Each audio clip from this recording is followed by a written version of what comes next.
The following is a CNN special report.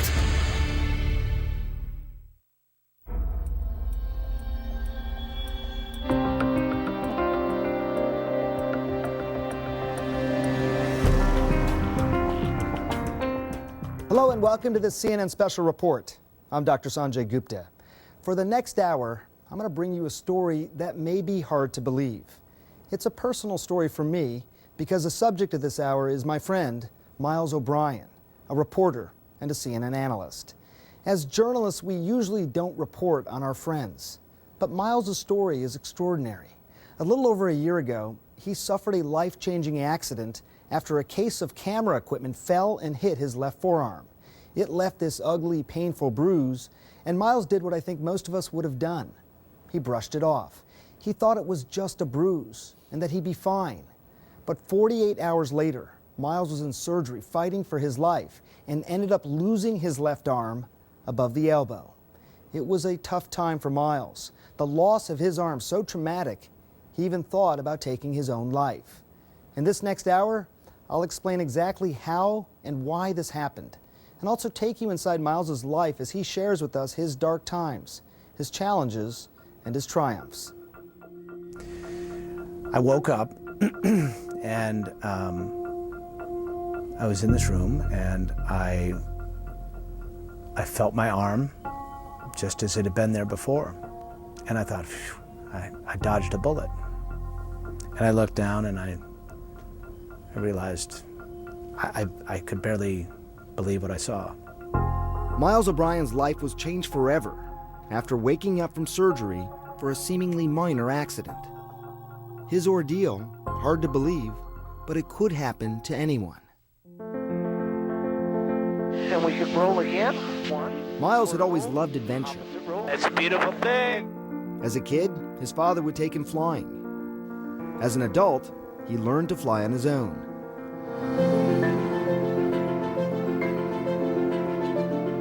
Running, biking, scuba diving, even skydiving, they were all hobbies for Miles, and that's just his personal life. In his 30 years as a journalist, Miles traveled the world. Are we okay going through this canyon here?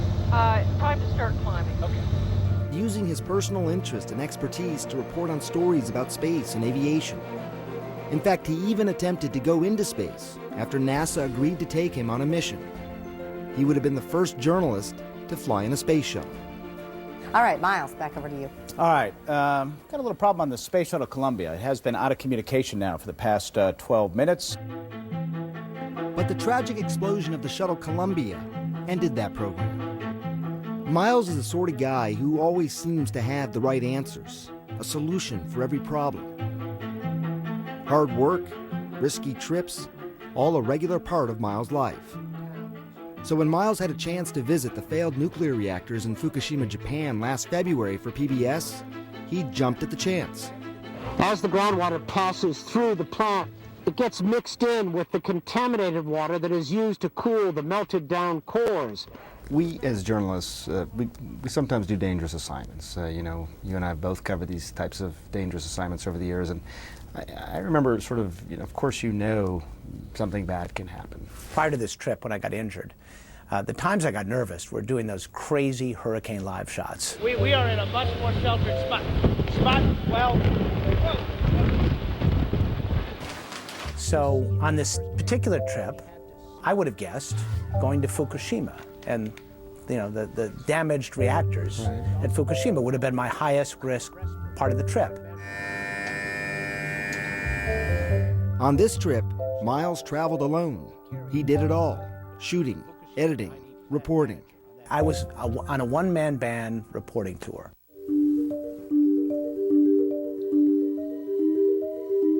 After finishing his story in Japan, Miles thought the risk was over, and he headed to the Philippines for another story. People here in the Philippines are working to add vitamin A to the daily staple, rice. He shot his story and packed up his camera gear into hardcover cases called Pelican cases, with the intention of taking a break to visit the beach before finally heading home to Washington, D.C. He had no idea his life was about to change forever. I had you know, all the gear in Pelican cases. One of them, the heaviest one as it happens, 60 some odd pounds. I was trying to bungee it, and it just kind of toppled over the top of the cart. It was up high, and I was down low trying to connect the bungee cords, and it hit my forearm, and it hurt. You know, it was really, I knew I hurt myself, but it was a bruise, you know, it was a bruise, and I wanted to go to the beach, you know, and you know, I was like, well, you know, this will be okay. I wasn't leaving for a couple of days. The bruise hurt, but Miles thought it's just a bruise. After all, it wasn't a dramatic incident like a car crash or a skydiving accident. It was just a case that fell and hit his arm. So Miles did what we all do too often. We ignored the pain, hoping it would just go away. It turned out to be an honest but nearly fatal mistake. And so you saw a bruise on it? Yeah. I mean, it got kind of ugly, but I was, you know, I'd been bruised, and I really wanted to go to the beach, and so it's like, you know, I'm not going to denial. I wasn't going to run to, you know, I was in the Philippines. I didn't have medical infrastructure right there at my fingertips. Mm-hmm. So that was on the 12th of February, and by the night of the 13th into the 14th, the pain started to, it got worse. And by the time I got up in the morning, I knew it was like shooting and throbbing pains. It was obvious this was something much more than a bruise. Miles found an English-speaking doctor who told him it looked like a textbook case of acute compartment syndrome. It was the first time Miles had ever heard the term. He said this, and I literally was trying to wiki what I had, and, you know, I didn't like what I read. Acute compartment syndrome occurs when the pressure increases inside an area of the body that houses muscles, veins, arteries, and nerves. It's usually due to bleeding and swelling. Because that compartment is covered by a tough, unforgiving layer of connective tissue known as fascia, when the swelling gets worse, the muscle has nowhere to go. Everything gets squeezed, and eventually the blood flow to the arm is disrupted. This is critical. Without a steady flow of oxygen and nutrients to the arm, nerve and muscle cells begin to die. If left untreated, it can be fatal. As the muscle dies, it releases toxins that can cause kidney failure. Miles's arm, 48 hours after the accident, was dying. That's when he finally went to the hospital. And what did your arm look like at this point? It was a kind of, you know, it was swollen, and it was kind of yellowish. It was not a pretty bruise. And then what had happened too is that it toward the, you know, there was like numbness in my hand, and it started to get discolored, and that's when I got really nervous. What did the doctor do at that point? He said, we need to get you into surgery right away to do a fasciotomy. A fasciotomy is an incision into the fascia to help relieve the pressure that built up from swelling muscles in acute compartment syndrome. Timing is crucial. Every minute counts after the blood flow is cut off. When he was taking you back to surgery at that point, were you sort of thinking, I waited too long? I think that yes. Yeah, that's been a problem. You know, it's an area that I don't want to go down too much, because that takes me to the dark place, doesn't it? Right? I could second guess my own actions. Miles was rushed into the operating room. At that point, he thought he could still be treated. But complications from the compartment syndrome caused Miles' blood pressure to rapidly fall during the procedure. And so, with Miles still under anesthesia, the doctor made a decision to amputate Miles's arm above the elbow. A painful decision that had to be made and probably saved his life. I could barely believe what I saw. I mean, you know, it's amazing that I could, you know, it felt like it was there. It really did. So, but it wasn't.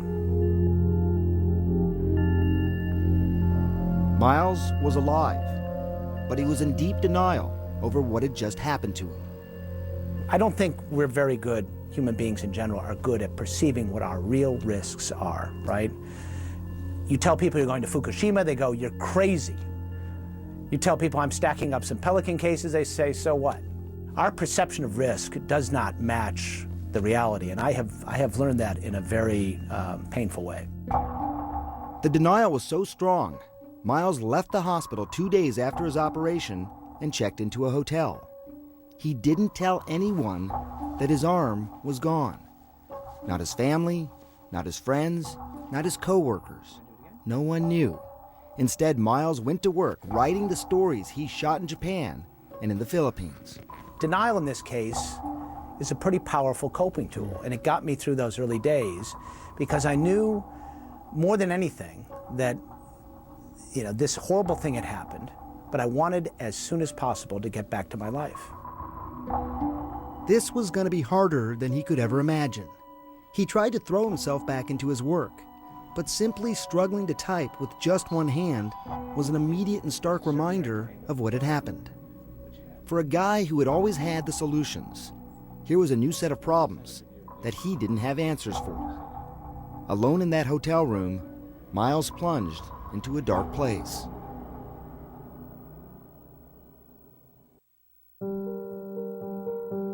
So would I have thought that a case dropping on my arm would have been, something that would have caused me a life-changing accident? Never in a million years. Never in a million years. After his accident, Miles was trying to cope with the traumatic loss of his arm. He was all alone in a foreign country, in a hotel room. You're staying in the hotel, so you're getting what you need. Right. But you have no family or friends there with you. I just needed to be quiet. I needed to be on my own and do a little bit of processing. And so that's what I did. And, I actually started writing those scripts. Writing scripts, throwing himself back into his work. That was Miles's coping mechanism. The stories were important to him. He wanted to make sure they were finished. But days had now passed since the operation, and he still hasn't told anyone what happened, that his arm was gone. Were you grieving? Well, to the extent that denial is the first stage of grief, yeah. I think that's the first stage for me, but it was grieving in the sense of sobbing all day? No, that's not what I did. I was in, I guess, crisis survival mode. The self-imposed isolation lasted for more than a week where Miles just stayed holed up in his hotel room. I'm so interested in that week. The week of solitude, the week of reflection, the week of pain, the week of stages of grief. And what was that week? Scripting. And busying yourself with work? Busying. What was that? I did some conference calls and talked to some people, and you would have didn't let on. You probably sent emails to people, and sure. they had no inclination. It just happened to you. That is. I understand the denial thing. That's really striking to me. Were you trying to prove something? Yeah, that I was still me. I was still me. But Miles knew his life was fundamentally changed forever. It was a dark time of insecurity, of physical and emotional pain that he almost didn't pull out of. I wasn't ready. I needed to just process. I needed to make sure I could do a few things, make sure I was going to be reasonably okay before I could tell anyone. I didn't want to be a wreck with all these uncertainties. After a little more than a week, Miles was told he could go home, and he finally felt he was strong enough to talk about what had happened. Your kids were first. You always want to be Superman to your kids, right? And Superman had a clipped wing here, and they loved you, and they wanted to support you, and they acted in a way that surprised even you, their father. They couldn't have been more supportive and loving. It was just such a wonderful parental moment. And why I ever was afraid of that, shame on me. I wasn't giving my kids enough credit. Soon after he told his family, Miles went public. He wrote a story in this blog. He outlined exactly what happened to him, telling everyone he was grateful to be alive and is now facing a new reality. Life is all about playing the hand that is dealt you, he wrote. Actually, I would love somebody to deal me another hand right about now, in more ways than one. I remember I heard about it when you wrote the posting and you told people. It punched me in the gut. I don't know how to describe it because I know you and I don't know what it is. You can't imagine these sorts of things happening. When you wrote something like that, did you imagine how people would think about you or what the impact it would have on them? I wanted to make sure that the story was right. I was thinking like a journalist is what I was doing, really. But it was a little bit of therapy for me, too. It was an opportunity to just, sort of put down in words what had happened. And I knew that, this is the first step toward my new life. 5, 6, 7, 8, 9. A new life, and as Miles put it, a new reality. Just relax. But sometimes the body refuses to accept a new reality. Miles can still feel his arm. His brain still sending signals that his missing limb is there. What do you feel right now? It's almost like,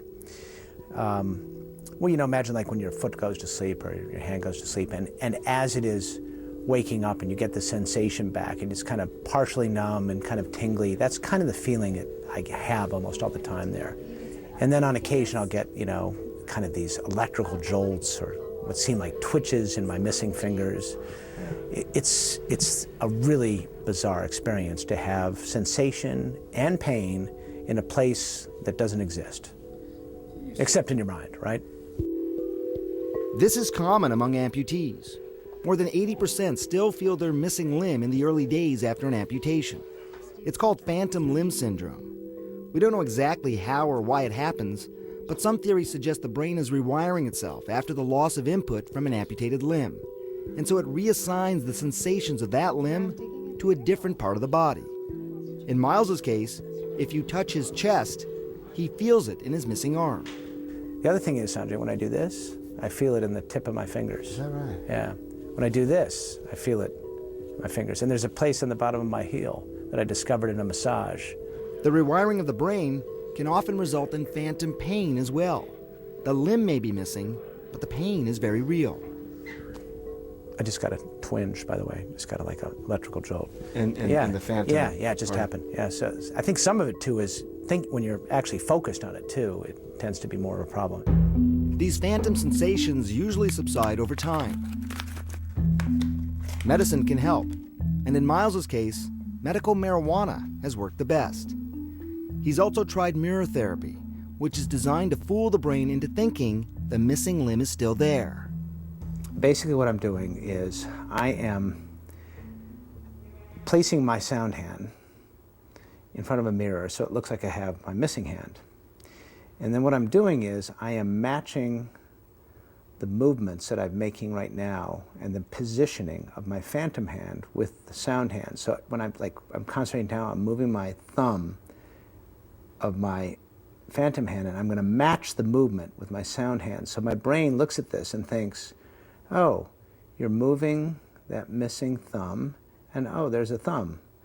It's not so missing anymore. It's a temporary relief from the discomfort, but the larger question loomed in his mind. Could he ever get back to doing the things he loved, like biking or flying his own plane? I'm 55 years old, and I'll be darned if I'm going to waste a single day. And, yes, there are moments, there are private moments when it's very difficult. But I am not going to present to the world something that should be pitied. Pity is perhaps Miles's biggest fear. So he keeps pushing forward, and his doctors, therapists, and friends all agree he is not letting his injury stop him in any way. But only months after losing an arm, doing too much too soon can be dangerous. I hit the speed bump and...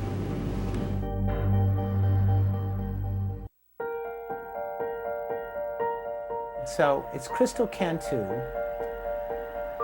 Via Instagram. I want to go to her page and see more about her. God darn. That is so amazing. That's 90, 180, and then the bar, probably 225, 230. 225. It's unbelievable. Months into his recovery, and Miles is using YouTube and Google to find information on how amputees can better live their lives. He looks really enthused about it. Pretty good. Everything from tying a tie with one hand You pull it through. to flying a plane with no hands. Jessica Cox was born with no arms. What? And she flies an airplane. It sounds flip, but it's kind of a great time to be an amputee, you know, because I have like the world's resources right here, and I can reach them with one hand, literally. All the resources of the internet have helped Miles with relearning everyday tasks that most of us don't even think twice about. How do you cut open a bagel? How do you open a jar with just one hand? That's a one-handed cutting board, and the way it works is it has suction cups on the bottom. It's amazing, Sanjay. In some cases I've gotten, heard therapists, prosthetists, but this was, somebody sent me an email. Like within days after I had put that blog post out, they were like, "You've got to get Dycem, D-Y-C-E-M." And so I looked it up, and it's sticky on both sides. It never loses its stick.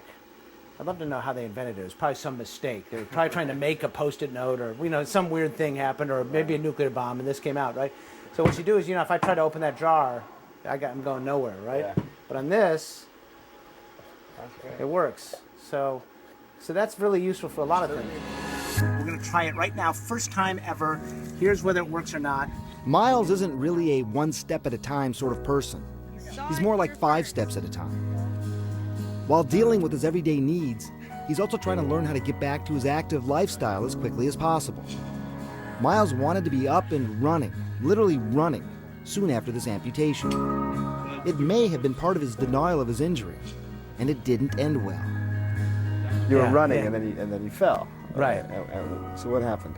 Well, so of course I was, I was thinking I can run. There's no problem, and I'm already off balance, being 8 pounds light on one side, whatever it is, and as I hit the uneven sidewalk, reach with my missing arm. That's not good. Broke my nose. I had this bloody face, and this, as I'm kind of literally picking the concrete out of my face, it was like, God, this really sucks. The woman who was right nearby was with her husband.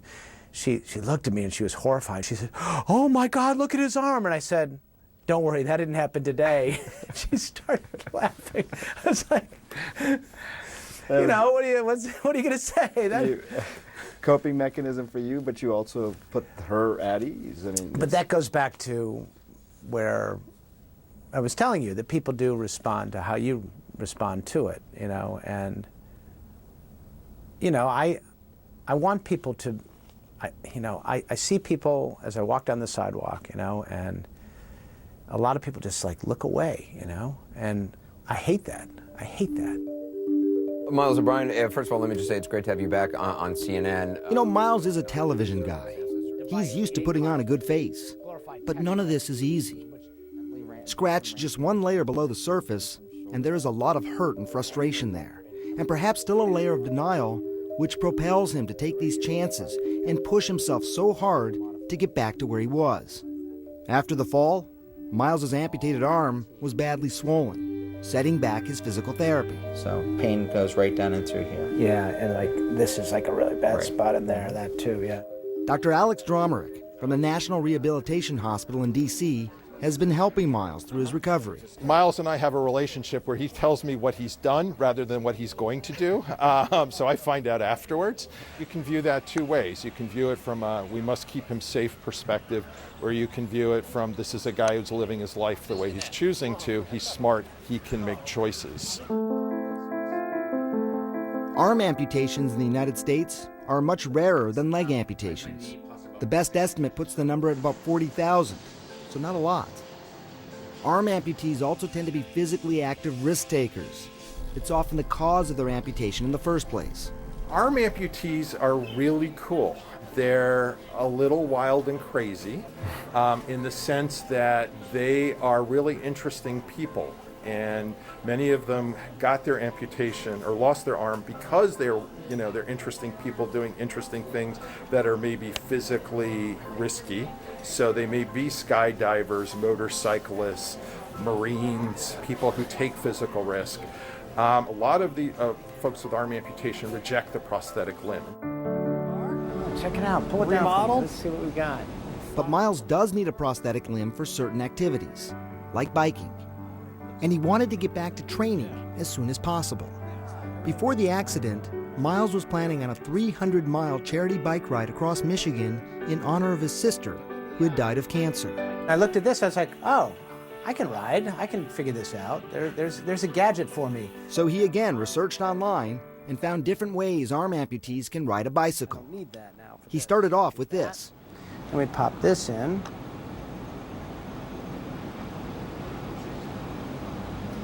Like so.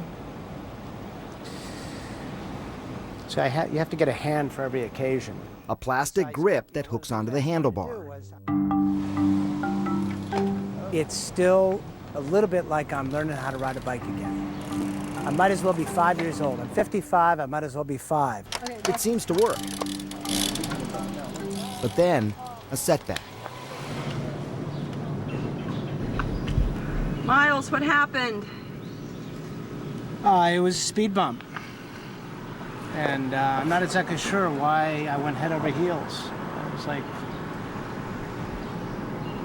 I don't know if I can do this. I really don't know. Did you fall forward? Yeah, I fell right over. Do you think you lost your balance?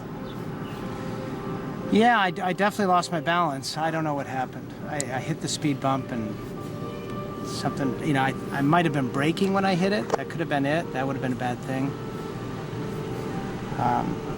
But, it almost doesn't matter. I mean, it would have been something that, with 2 arms, I would have recovered just fine. I just don't know if this is, I don't know if I can do this.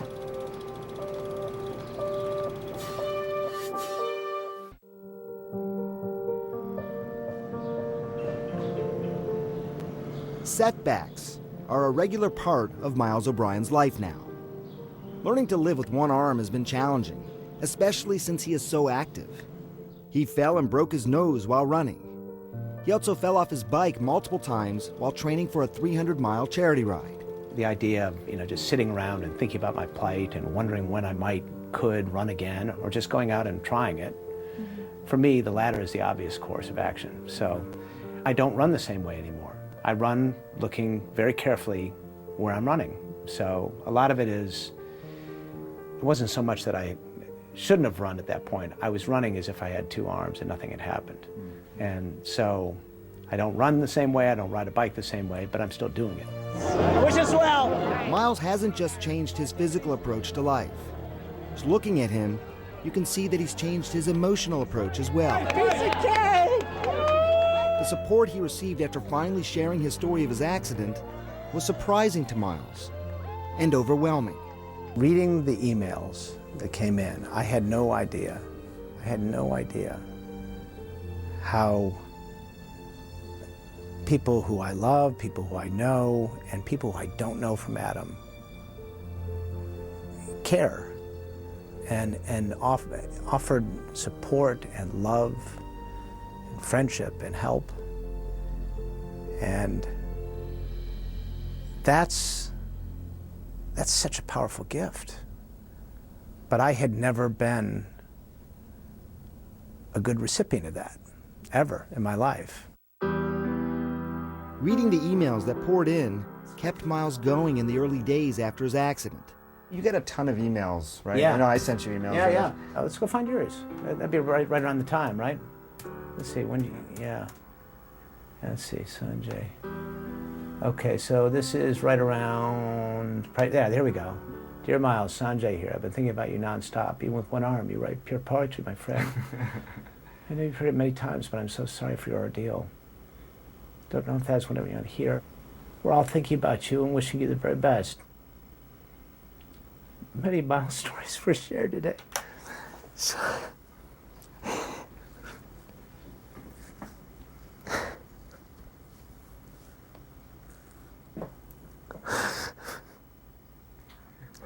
kind of why I don't read this stuff. I just... What is it? I just... What is it that makes you cry? It means so much to me. To hear somebody like you, or a friend, and hear from people like that. I don't know. It's what I'm talking about. It's just... I guess I'd never recognized that stuff. And shame on me, right? But better late than never, I guess. I've never seen my friend Miles this emotional, this vulnerable. But it's all part of the healing process. This guy had a traumatic event out of the blue. He did not cause it. He was not expecting it. He had no time to prepare for it. There are consequences, psychologically, emotionally, and socially to that. Oh man, that's nice. That's a good look. Miles's body may have changed, but his goals haven't. Most importantly, fly a plane again and complete a 300-mile bike ride across Michigan. No, we got it. No problem. The original prosthetic for his bike ride didn't really work, so Miles and his therapist made some adjustments. Maybe a little bit tighter. Yeah. And came up with this. Okay. Want to do that, it kind of clicks in a few times. It's good. With this new arm, Miles feels more confident on his bike. I have nothing that needs adjusting. And feels he is now ready to head to Michigan to try and complete a 300-mile charity bike ride. Here we go. All right, we're locked and loaded. It's a beautiful July morning, and I'm joining Miles on the ride. I think I'm less ready than he is. And remember, he just suffered an arm amputation 5 months ago. So, it's not as good as the real thing, but it's pretty good. You feeling good? Yeah, how about you? All right. We're feeling good, focused on the ride. And Miles is about to open up to me about the most painful time for him after the amputation. I worried that you may have been suicidal at that time. Well,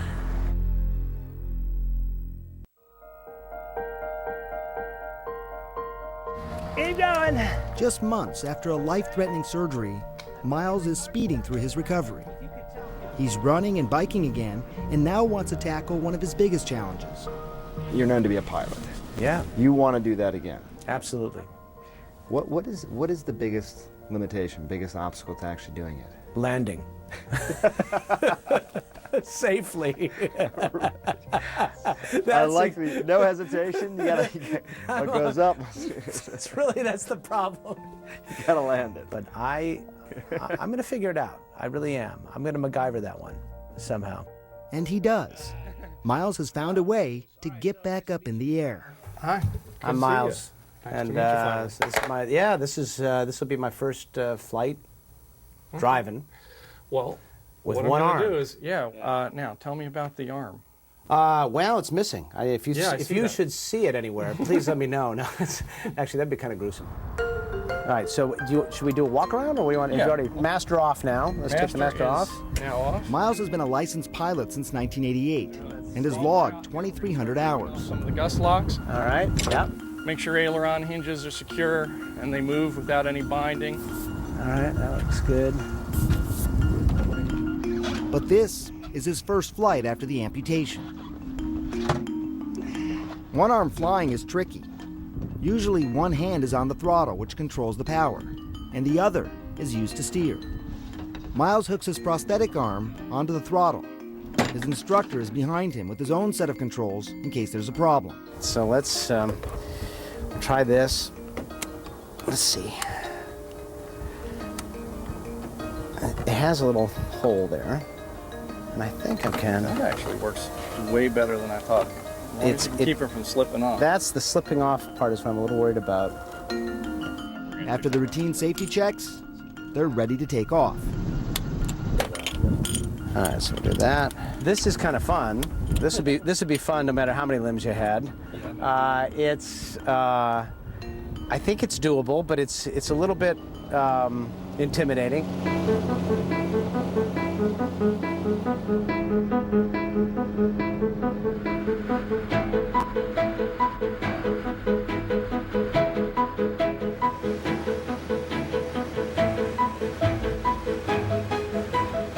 flight and the landing a success. That was tons of fun. Holy cow. That was a blast. I pretty much did it. Pretty much. What do you think, pal? I think you did it. Miles goes up in the air several more times after that first flight. It's not too bad. Well, that's interesting. That could be interesting to try that. Trying different planes. So we're good to start. Clear! Clear prop. Seeing what feels comfortable. He's preparing himself to one day fly on his own again.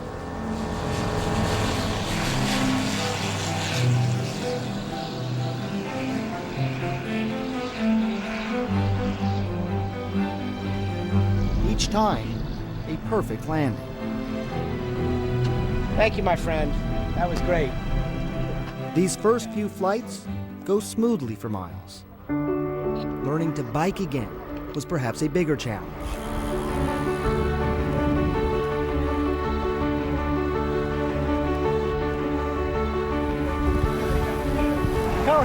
I'd give you a thumbs up, but I go down. But just 5 months after his accident, Miles is participating in a 300-mile charity ride across Michigan. I feel good, though. Oh, I feel great. This is great. This is awesome. We've just started our first leg, and we're both feeling good.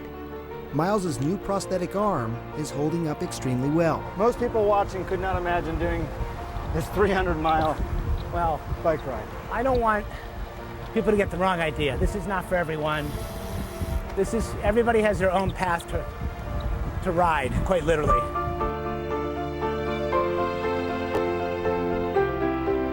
It's not a race, it's a ride, so we don't have to worry about time. We can bike at a comfortable pace. Comfortable enough for us to talk. And on this beautiful summer morning, we go back to those dark days after Miles first lost his arm, when he was in that hotel room alone and staying silent about what had happened to him. So those 9 days. Yeah.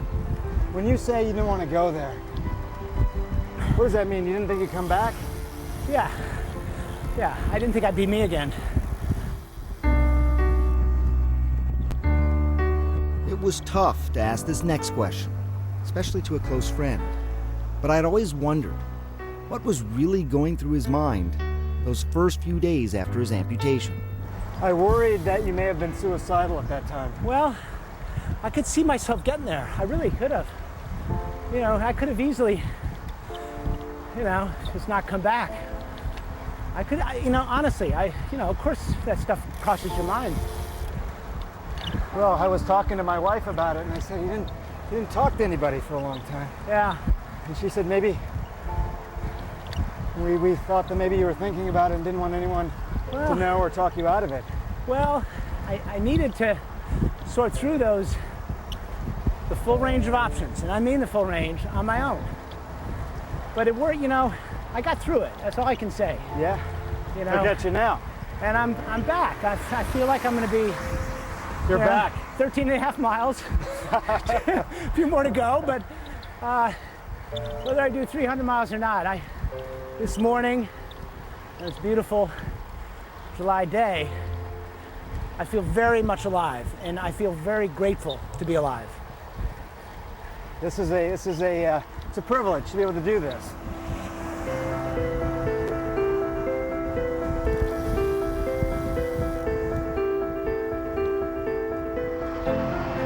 At one point during the ride, the GoPro we attached to Miles' bicycle falls out of place. You gotta adjust the GoPro. Yeah, I can't. You want? Can you do it side by side? Yep. Instead of stopping to adjust, Miles pedals up next to the car where our cameraman is filming, so he can reach over and help him fix it. Good? Happy? All right, cool. Man, in-flight fueling. That was awesome. It's a typical Miles moment. See the problem, adjust, fix it, but don't stop moving. There's a lesson here for everyone. With all of Miles's big goals, like finishing this ride, I realized it was really the little victories that get him through each day.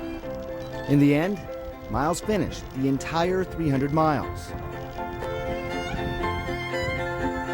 I've proven a few things to myself. I've learned how to ride the bike. I've run and I've broken my nose because I fell flat on my face, and I got back up and I ran again. And so I think as the crash comes, as the emotions build up, it kind of gives you a little bit of armor to deal with it, because I know in my heart of heart I can get through it.